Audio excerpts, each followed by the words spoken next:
নমস্কার, স্থানীয় সংবাদ ডিজিটালে আপনাদের স্বাগত। আমি বাবলু এই মুহূর্তে রয়েছি দাসপুর 2 নম্বর ব্লকের চাইপাট এলাকায়। চাইপাট থেকে তেঁতুলতলা যাওয়ার পথে একেবারে পেট্রোল পাম্পের ঠিক সামনে। আপনাদের জানিয়ে দিই, গতকাল দাসপুরের এই চন্দ্রেশ্বর খালের একটি ক্রস বাঁধ সেটি ভেঙে গিয়ে বিপত্তি তৈরি হয়। সেই ক্রস বাঁধটি দেওয়া ছিল এখানে তেঁতুলতলা এলাকায়, যেটি ভূঁইয়াড়া তেঁতুলতলা নামে পরিচিত। এখানে যে কংক্রিটের ব্রিজটি নির্মাণ হচ্ছে সেই নির্মাণ কাজের জন্যই কিন্তু দুটি ক্রস বাঁধ দেওয়া রয়েছিল এবং তার মধ্যে একটি বাঁধ গতকাল ভেঙে পড়েছে।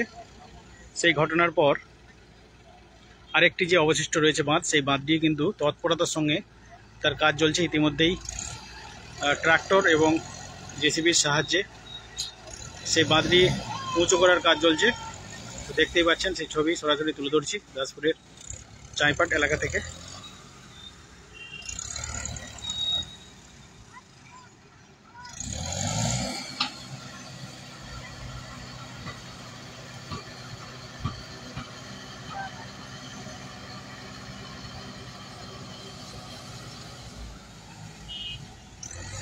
আপনাদের জানিয়ে দিই, কাল বিকেল নাগাদ এই চন্দ্রেশ্বর খালের জল হঠাৎ করে বেড়ে যাওয়ার কারণে জলের প্রবল চাপে ভূঁইয়াড়া বাজার সংলগ্ন ক্রস বাঁধটি ভেঙে যায়।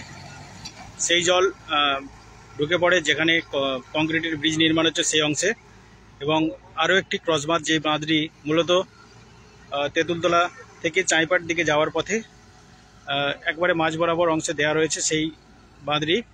সেই ক্রস বাঁধটিও প্রায় অনেকটাই ডুবুডুবু অবস্থা তার দেখা গিয়েছিল গতকাল, কিন্তু আজ এই মুহূর্তে যে ছবিটা উঠে আসছে, যে সেই বাঁধটিকে কিন্তু ইতিমধ্যেই বেশ কিছুটা উঁচু করার কাজ হচ্ছে।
গতকাল যে ক্রস বাঁধটি ভেঙে পড়ে সেই বাঁধটি কিন্তু আর মেরামত করা সম্ভব হয়নি, যেহেতু নদীতে জল রয়েছে এই মুহূর্তে।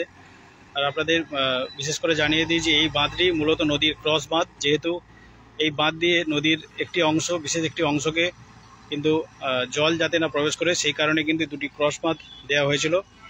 ভূঁইয়াড়া এলাকায় যে কংক্রিটের ব্রিজ নির্মাণ হচ্ছে সেই অংশে যাতে নদীর জল প্রবেশ না করে, এবং পাশাপাশি এই এলাকার মানুষের যাতায়াতের নদী পারাপাড়ের, খাল পারাপাড়ের সুবিধার্থেই কিন্তু এই দুটি ক্রস বাঁধ নির্মাণ করা হয়েছিল। এবং তার মধ্যে ভূঁইয়াড়া বাজার সংলগ্ন যে ক্রস বাঁধটি সেটি কিন্তু ভেঙে পড়েছে, গতকালই ভেঙে পড়েছে। এবং আরও একটি ক্রস বাঁধ যেটি রয়েছে সেটিকে কিন্তু ইতিমধ্যেই মাটি দিয়ে উঁচু করার কাজ চলছে। এই মুহূর্তে জেসিবি এবং জেসিবির সাহায্যে দেখতেই পাচ্ছেন মাটি দেওয়া হচ্ছে সেই অংশে, এবং ট্রাক্টরের সাহায্যে মাটি আনা হচ্ছে।